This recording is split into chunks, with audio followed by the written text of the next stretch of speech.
Hello everyone, welcome back to the channel. मेरे प्यारे बच्चों, आप सभी का फिर से स्वागत है।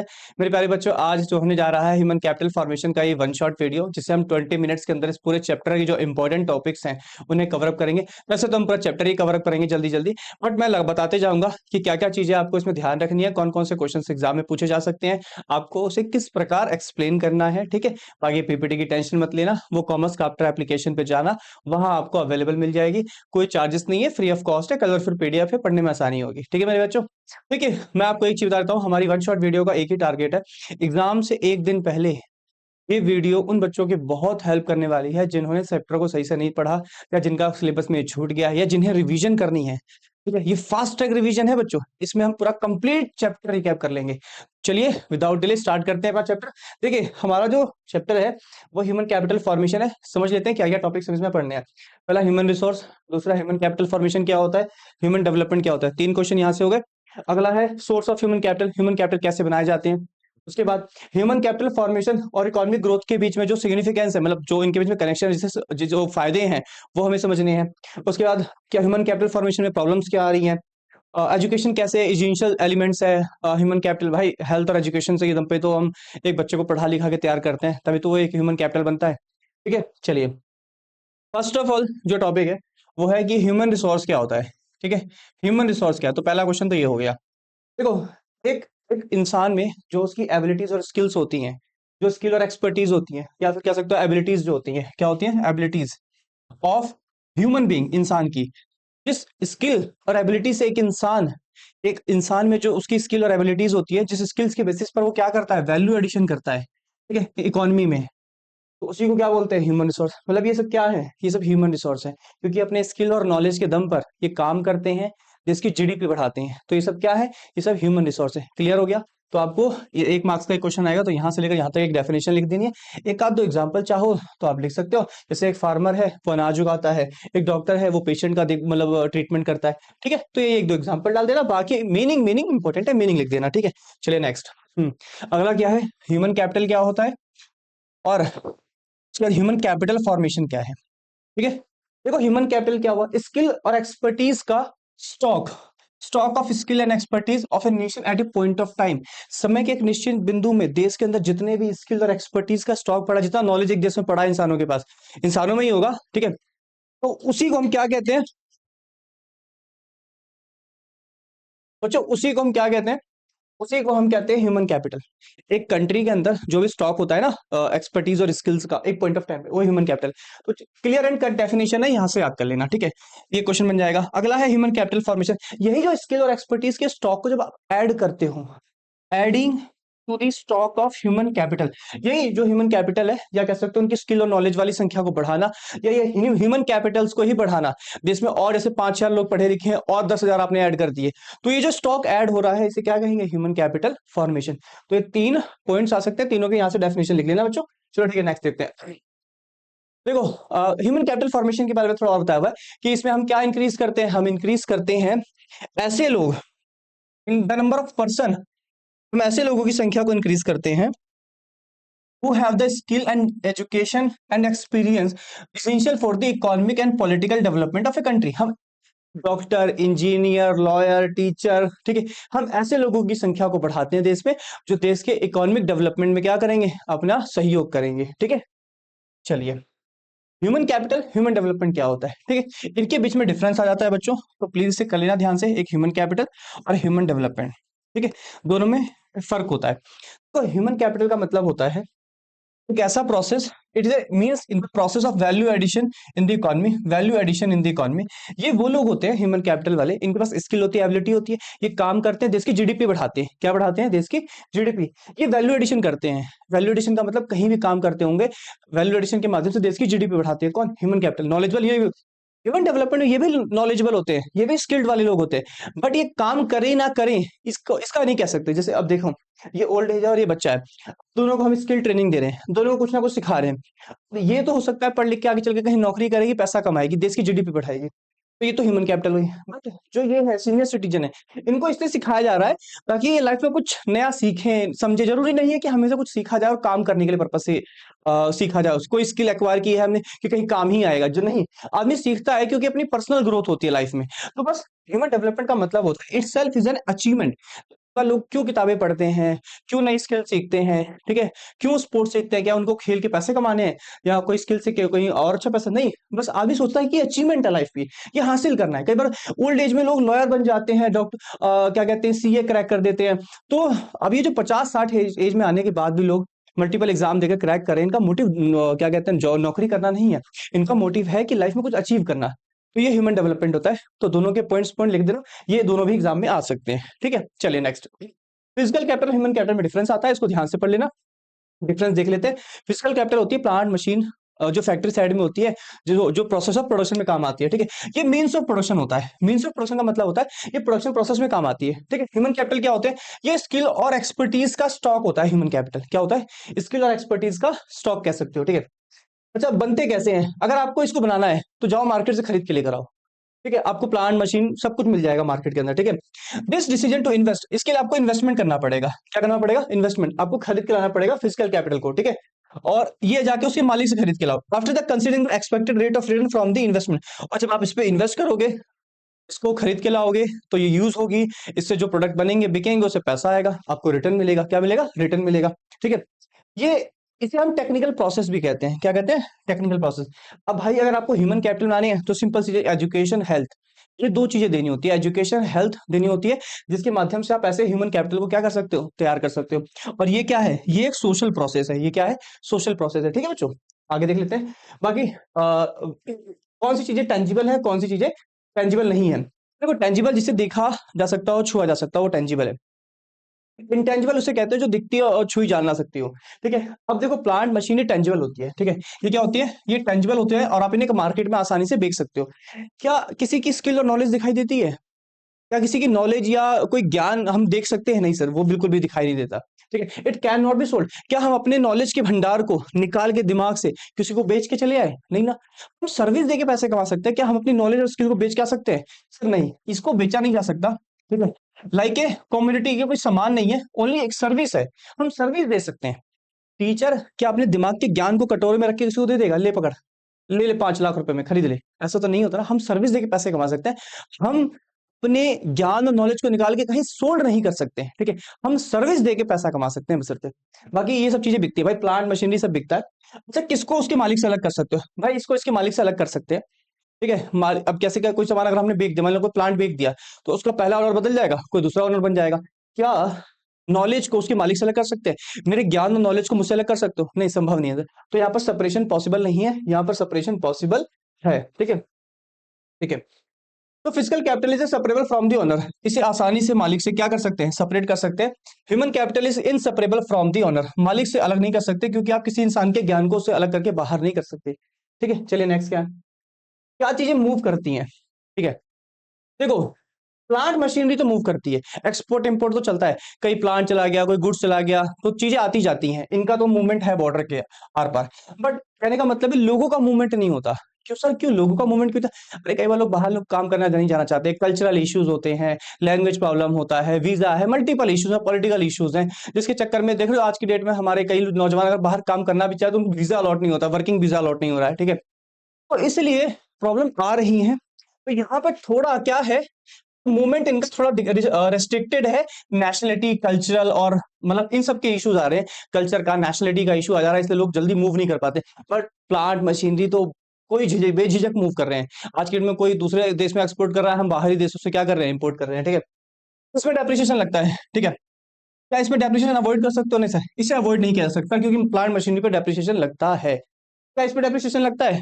देखो सर, इंसान की नॉलेज और स्किल ऐसी होती है कि अगर समय के साथ यूज करता रहे तो बढ़ती है, पर अगर उसको यूज करना बंद कर दे, हम अगर हम जो चीज सीख के बैठे हैं उसको छोड़ दें यूज करना, तो धीरे धीरे वो भी डेप्रिसिएट हो जाती है। क्या हो जाती है? Depreciate.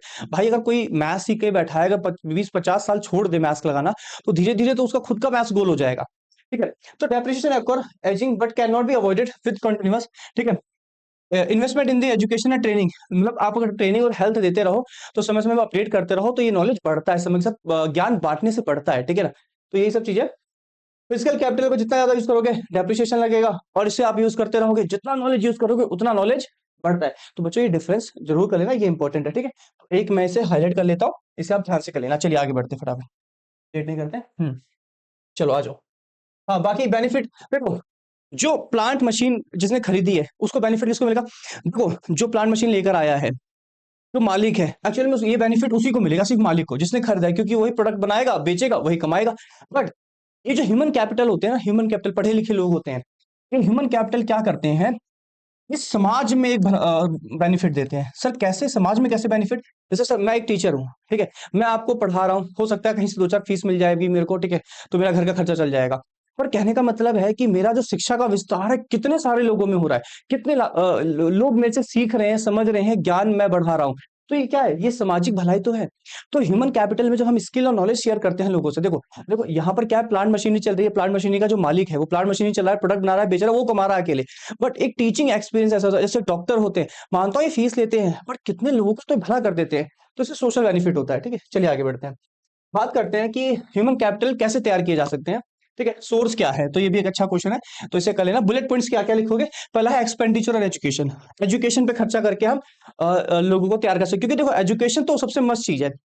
Expenditure on education is the most effective way of raising the productive workforce in the country. अगर आपको प्रोडक्टिव वर्कफोर्स चाहिए तो आपको एजुकेशन देनी ही पड़ेगी, एजुकेशन आपको देनी ही पड़ेगी। दूसरी चीज क्या है?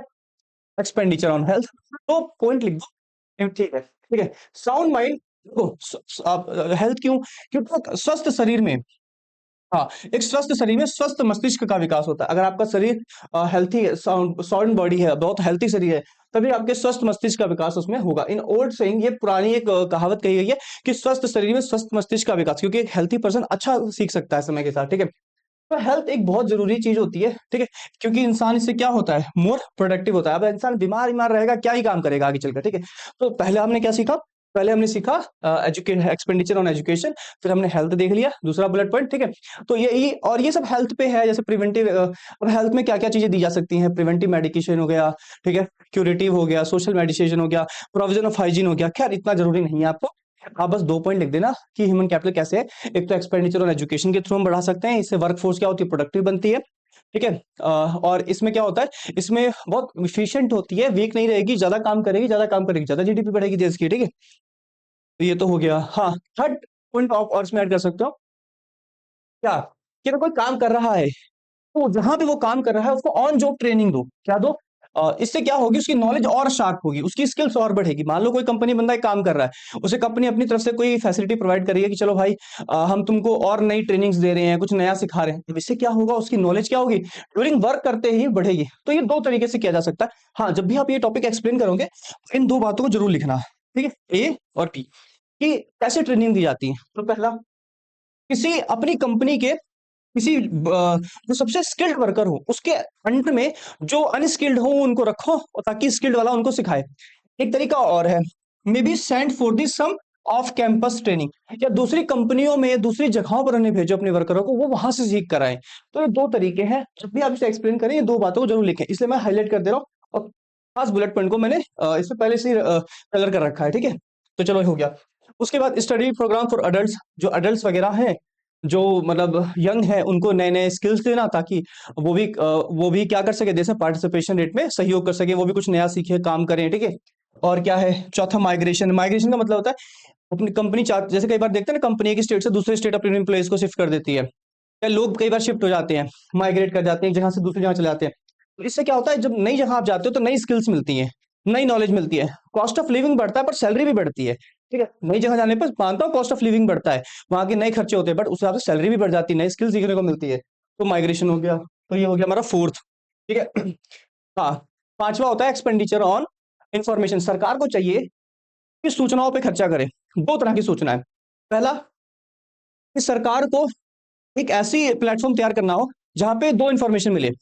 पहली इन्फॉर्मेशन ये मिले कि कहाँ कहाँ देश के किस किस कोने में ट्रेनिंग मिलती है, और दूसरा किस किस जगह पर वैकेंसीज खाली पड़ी हैं। तो एक इंसान को दो चीजें चाहिए, कि मैं कहाँ से ट्रेनिंग ले सकता हूँ, और ट्रेनिंग लेने के बाद मैं कहाँ जाके नौकरी कर सकता हूँ। अगर ये दो प्लेटफॉर्म बन जाते हैं तो जो ह्यूमंस हैं जो घर बैठे हैं, जो युवा घर बैठे हैं, वो जाके वहाँ पे ट्रेनिंग भी कर सकते हैं और कहीं नौकरी पकड़ सकते हैं। देश की भाई जीडीपी में सहयोग करेंगे। तो ये इन्फॉर्मेशन देगा कौन लोगों तक? ये सरकार देगी। कैसे देगी? प्लेटफॉर्म बनाए, जहाँ पे वेबसाइट बनाए, जहाँ पे ये हो कि हाँ भैया यहाँ यहाँ पे ये ट्रेनिंग दी जाती है और यहाँ पे इस ट्रेनिंग के रिगार्डिंग वैकेंसीज खाली हैं, आप जाओ ट्रेनिंग करो और नौकरी पकड़ो। तो ऐसी सूचनाओं पे सरकार को खर्चा करना होगा। तो 5 पॉइंट हो गए बच्चों। 5 पॉइंट आपको लिखने हैं, थोड़ा थोड़ा बना बना के लिखते जाना। बुलेट पॉइंट बहुत इंपॉर्टेंट है। जैसे अगर आ गया क्वेश्चन कि सोर्स ऑफ ह्यूमन कैपिटल क्या है, सोर्स ऑफ ह्यूमन कैपिटल क्या है, तो सबसे पहले आप एजुकेशन पे एक्सप्लेन करोगे, उसके बाद आप हेल्थ एक्सप्लेन करोगे, ठीक है। उसके बाद ऑन जॉब ट्रेनिंग हो गया। ऑन जॉब ट्रेनिंग में ये जरूर लिख देना, दोनों लास्ट वाला मैंने बताया आपको, ठीक है। फिर स्टडी प्रोग्राम फॉर अडल्ट, ठीक है। माइग्रेशन हो गया आपका, ठीक है। सॉरी, ये था आपका फोर्थ, ये था आपका फोर्थ, ठीक है। ये फोर्थ था आपका, ये फोर्थ था, ठीक है। ये फिफ्थ था। और जो नेक्स्ट वाला है हमारा, ये हमारा सिक्स्थ पॉइंट है। तो ये 6 पॉइंट है। आप क्या करना बच्चों, ये 6 के 6 बुलेट पॉइंट्स तो मेन याद कर लेना, ठीक है, ये छूटने नहीं चाहिए। आ जाओ नेक्स्ट। फिर ह्यूमन कैपिटल फॉर्मेशन के फायदे देखते हैं। देखो ह्यूमन कैपिटल फॉर्मेशन के फायदे क्या है। पहला फायदा है इमोशनल चेंजेस और दूसरा है इन्वायरमेंटल ऑफ ग्रोथ, ठीक है। मैं इसको रंगीन कर देता हूँ, ठीक है। इमोशन ऑफ इन्वायरमेंट और मटेरियल इन्वायरमेंट। अगर लोग पढ़े लिखे जाते हैं, इमोशनल चेंजेस क्या होता है कि पढ़ा लिखा आदमी अपनी लाइफ को हमेशा आगे बढ़ाने की सोचता है, एक पॉजिटिव माइंडसेट के साथ आगे बढ़ता है। पढ़े लिखे आदमियों को ना हमेशा ये ग्रोथ ओरिएंटेड होते हैं, हमेशा लाइफ में आगे बढ़ना चाहते हैं। मटेरियल इन्वायरमेंट का मतलब क्या होता है कि जब भी सरकार कोई प्लान इंप्लीमेंट करती है और देश की जनता पढ़ी लिखी है, तो पढ़ी लिखी जनता उस प्लान को इंप्लीमेंट करने में सरकार की क्या करती है, हेल्प करती है। तो समझ में आ गया, इमोशनल और इन्वायरमेंटल चेंजेस। पढ़े लिखे लोग सरकार की पॉलिसी को आसानी से अडॉप्ट करते हैं। तो ये दो बातें जरूर लिख देना इस बारे में। तो ये पहला पॉइंट हो गया ह्यूमन कैपिटल फॉर्मेशन का पहला फायदा। समाज में इमोशनल और मटेरियल इन्वायरमेंट में क्या आएगा, बदलाव आएगा। नेक्स्ट, प्रोडक्टिविटी बढ़ेगी। लोग पढ़े लिखे होंगे, हेल्थी होंगे, है, पढ़े लिखे नॉलेजेबल होंगे, तो इसकी प्रोडक्टिविटी बढ़ेगी। जो मशीनें वगैरह हैं, जो प्लांट एंड मशीनें हैं, उनका वो पढ़े लिखे लोग क्या कर पाएंगे, और अच्छा यूज। भाई पढ़ा लिखा आदमी लैपटॉप, चाहे कोई भी, जैसे महाशय है ये पढ़े लिखे हैं, ये लैपटॉप का अच्छा यूज कर रहे हैं, भाई आईटी सेक्टर में अच्छा पैसा कमा ले रहे हैं। मशीनें वगैरह जितनी होती है, इनकी प्रोडक्टिविटी को बेटर करते हैं पढ़े लिखे लोग। क्या करते हैं, ठीक है, ये आउटपुट बढ़ाते हैं। क्या बढ़ाते हैं, आउटपुट बढ़ाते हैं, ठीक है। ये नए इनोवेटिव स्किल्स लेकर आते हैं, ठीक है। मैंने ना सारी चीजें हाईलाइट कर रखी है बच्चों, हाईलाइटेड पॉइंट पे ध्यान देना, बस सिर्फ हाईलाइटेड पॉइंट पे, ठीक है। चलो दूसरा हो गया। तीसरा, देखो लोग पढ़ेगा लिखेगा आदमी तो जाएगा कहीं काम करेगा, पैसा कमाएगा, इसमें पार्टिसिपेशन रेट बढ़ेगा। पार्टिसिपेशन मतलब जो घर बेरोजगार बैठे हैं लोग, अगर ये पढ़ लिख जाएंगे, थोड़ा नई ट्रेनिंग ले लेंगे, तो ये भी देश के अंदर वर्कफोर्स में आ जाएंगे। जो बाकी लोग काम कर रहे हैं ये भी काम करेंगे, घर बैठने से बढ़िया है, काम पे जाएंगे बेचारे ये भी, ठीक है। तो तीसरा फायदा ये हो गया हमारा। अच्छा, फोर्थ क्या हो जाएगा, ये होता है chain effect of human capital formation.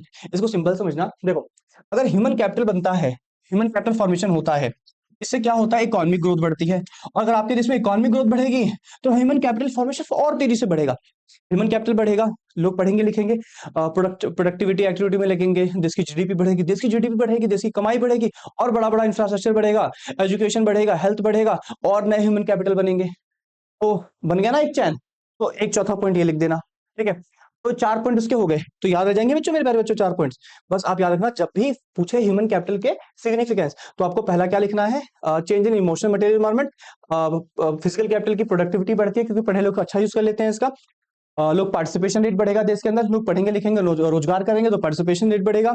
और बाकी चैन इफेक्ट ऑफ ह्यूमन कैपिटल मैंने आपको बता दिया, ठीक है। ह्यूमन कैपिटल फॉर्मेशन में बहुत बड़ी समस्याएं आ रही हैं हमारे देश में। एजुकेशन और हेल्थ दे पाना बहुत मुश्किल हो गया है। क्यों? पहला सबसे बड़ा प्रॉब्लम है राइजिंग पॉपुलेशन। देश में बहुत तेजी से जनसंख्या बढ़ रही है, सभी लोगों को पढ़ा पाना, स्वास्थ्य सेवाएं दे पाना बहुत मुश्किल है। इंफ्रास्ट्रक्चर हमारा कमजोर है और लोगों की जनसंख्या क्या है, लोगों की संख्या बहुत ज्यादा है। दूसरा प्रॉब्लम पता है हमारे देश में क्या है, जो लोग पढ़ लिख लेते हैं वो देश छोड़ के बाहर चले जाते हैं, इसे ब्रेन ड्रेन कहा जाता है। क्या कहा जाता है, दूसरा पॉइंट हो गया, ये भी एक प्रॉब्लम है, ठीक है। तीसरा क्या है बच्चों, डेफिशिएंट मैन पावर प्लानिंग। हमारे देश में जो लोग पढ़ लिखे जा रहे हैं उनको रोजगार नहीं मिल रहा है, ठीक है। तो बैठे रह जाते हैं, बेरोजगार रह जाते हैं, तो इसे डेफिशिएंट मैन पावर प्लानिंग कहते हैं, ठीक है। Insufficient on the job training. हमारे देश में जो बंदे जॉब कर रहे हैं उनको ऑन जॉब ट्रेनिंग है ही नहीं, तो इसलिए वो कभी अपनी स्किल्स बढ़ा ही नहीं पाते, अपनी सैलरी नहीं बढ़ा पाते हैं। तो ये भी एक प्रॉब्लम है, ठीक है।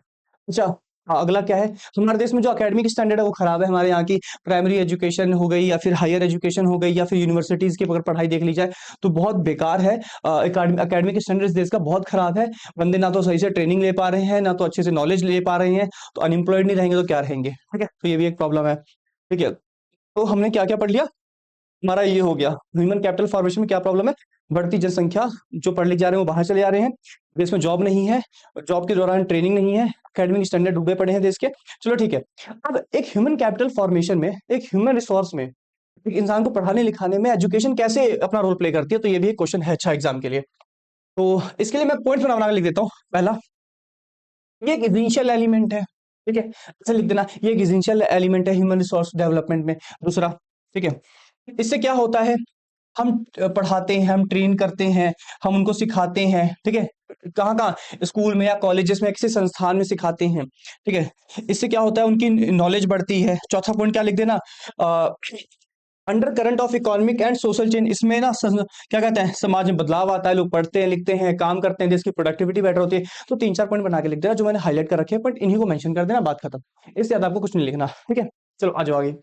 अब देखो, एजुकेशन की इंपॉर्टेंस, एजुकेशन में मैं इसलिए फोकस कर रहा हूँ क्योंकि एग्जाम में कई बार पूछा जाता है, तो ये भी क्या है, ये भी इंपॉर्टेंट है भाई, इसमें भी क्वेश्चन बन सकता है। देखो, पहला पॉइंट क्या लिखना, एजुकेशन लोगों को रिस्पॉन्सिबल बनाती है, इससे देश में साइंस और टेक्नोलॉजी डेवलप करता है। कैसे लोग पढ़ेंगे लिखेंगे, नई टेक्नोलॉजी लाएंगे, नए इनोवेशन करेंगे, तो टेक्नोलॉजी और डेवलप होगी। तीसरा, it facilitate natural and human resources all region of this country, ठीक है, ठीक है, नेचुरल एंड ह्यूमन रिसोर्सेज, इससे मतलब कह सकते हो कि इससे नए नए रिसोर्सेज जनरेट होते हैं, ह्यूमन रिसोर्स जनरेट होते हैं, ठीक है। अगला फोर्थ क्या है, इससे मेंटल हॉरिजन बढ़ता है, लोगों की सोच विचारने की क्षमता बढ़ती है, ठीक है। पांचवा, हाँ, इससे इकोनॉमिक डेवलपमेंट बढ़ेगा, लोग जाएंगे, देखो अगर पार्टिसिपेशन रेट बढ़ेगा, लोग काम करेंगे, तो ऑब्वियसली देश की जीडीपी बढ़ेगी बढ़ेगी, देश का इकोनॉमिक डेवलप होना ही होना है, ठीक है। पांचवा, छठा, इससे कल्चरल स्टैंडर्ड बढ़ता है, इससे बंदे की पर्सनैलिटी डेवलप करती है, ठीक है। पढ़ा लिखा आदमी ज्यादा पर्सनैलिटी डेवलप कर ले जाता है, समय के साथ अच्छा पैसा कमाता है, अच्छा लिविंग ऑफ स्टैंडर्ड रखता है अपना, ठीक है। तो ये जितने मैंने पॉइंट्स टिक लगा रखे हैं, इन पे ध्यान देना बस, ये की पॉइंट्स है, इन्हें याद करना, बाकी पैरा बना बना के लिख देना, हो गया। तो ये भी डन। चलो आ जाओ, सरकार का एजुकेशन में आना क्यों जरूरी है, अगर देश के एजुकेशन और हेल्थ में बात की जाए, दोनों में सरकार का आना क्यों जरूरी है, प्राइवेट सेक्टर पे क्यों ना छोड़ दिया जाए, प्राइवेट को करने दो, नहीं ऐसा नहीं कर सकते, क्यों, ये भी एक अच्छा क्वेश्चन है। देखो सरकार आएगी, देखो इस इंफ्रास्ट्रक्चर, देखो इसमें लगता है पैसा तगड़ा, इस हेल्थ और एजुकेशन में लगता है पैसा बहुत ज्यादा, प्राइवेट आएगा, प्राइवेट तो लूटेगा, अपनी मनमर्जी से पैसा चार्ज करेगा लोगों से। अब सरकार आएगी तो बहुत सस्ते हमारे देश की वैसे भी जनसंख्या बहुत गरीब है, अब सरकार आएगी तो सस्ती सुविधाएं प्रोवाइड करेगी, क्योंकि अगर प्राइवेट सेक्टर आया और इन्वेस्टमेंट बढ़ा रहा, अगर उन्होंने बड़ा इन्वेस्टमेंट किया, तो फिर लागत क्या होगी, ज्यादा, उनकी ज्यादा लागत आ गई, तो क्या करेंगे, प्राइसेस बढ़ा देंगे, और अपनी लागत को कवर करने के लिए वो प्राइसेस बढ़ाएंगे, और गरीब आदमी उसको अफोर्ड नहीं कर पाएगा। तो सरकार का इन्वेस्ट करना बहुत जरूरी है इसमें, सही मार्केट प्राइस, ठीक है। मैं बता ना, अगर इन्वेस्टमेंट देखो, प्राइवेट सेक्टर आएगा प्राइस हाई रखेगा, सरकार आएगी तो प्राइस हाई नहीं होगा, गरीब आदमी भी एजुकेशन और हेल्थ क्या कर लेगा, अफोर्ड कर लेगा। नेक्स्ट, ठीक है, स्टैंडर्ड ऑफ सर्विस, देखो कहने का मतलब है, आ, हमें पता ही नहीं है कि एक अच्छी एजुकेशन और एक अच्छी हेल्थ फैसिलिटीज होती क्या है, प्राइवेट वाले लूट लेंगे हमको। अब सरकार रहेगी तो सरकार अपनी अपनी सरकारी संस्थाओं के माध्यम से अपने देश के लोगों को एक अच्छी स्वास्थ्य सुविधाएं और शिक्षा व्यवस्था दे सकती है। तो तभी स्टैंडर्ड ऑफ सर्विस का मतलब होता है, स्टैंडर्डाइजेशन का मतलब एक अच्छी एजुकेशन और एक अच्छी हेल्थ लोगों को पता ही नहीं है क्या होती है, तो सरकार ही दे सकती है। अगला है कॉन्स्टिट्यूशन राइट, हमारा ये संवैधानिक अधिकार है कि सरकार हमें शिक्षा और स्वास्थ्य व्यवस्था हमें दे, सरकार, ठीक है। तो ये 4 पॉइंट हो गए बच्चों, ठीक है। अच्छा, सरकार का एजुकेशन में देखते हैं एक्सपेंडिचर मेरे साथ बढ़ा है घटा है क्या है जो भी है। देखो कहते हैं, देखो पहले तो मापने का तरीका क्या है एजुकेशन में, हाँ, तो जो सरकार या तो अपना टोटल एक्सपेंडिचर देखती है, या फिर कई बार सरकार ना परसेंटेज ऑफ जीडीपी, ये एग्जाम में एमसीक्यू में आता है कई बार, इसको एमसीक्यू में तैयार करना, कि सरकार अपने खर्चे को, एजुकेशन के खर्चे को कैसे बताती है लोगों को, तो और या कैसे खर्च करती है।